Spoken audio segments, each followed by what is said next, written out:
L'Argentine a franchi un premier pas vers la nationalisation du groupe pétrolier YPF, filiale de l'espagnol Repsol.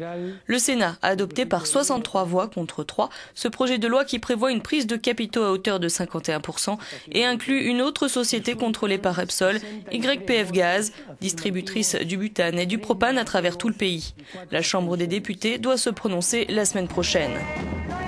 À gauche de la gauche, des manifestants et des groupes politiques ont manifesté à Buenos Aires pendant le vote. Pour eux, 51%, ce n'est pas suffisant.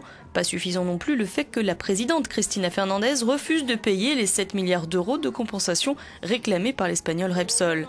Et l'histoire leur a appris que le gouvernement pouvait changer d'avis rapidement.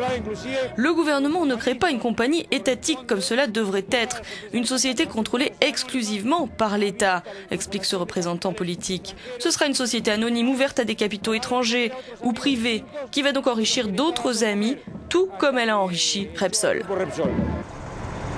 En représailles, le gouvernement espagnol a annoncé qu'il limiterait l'importation de biodiesel argentin. Il a aussi proposé que l'Union européenne poursuive ses négociations commerciales avec le bloc du Mercosur sans l'Argentine.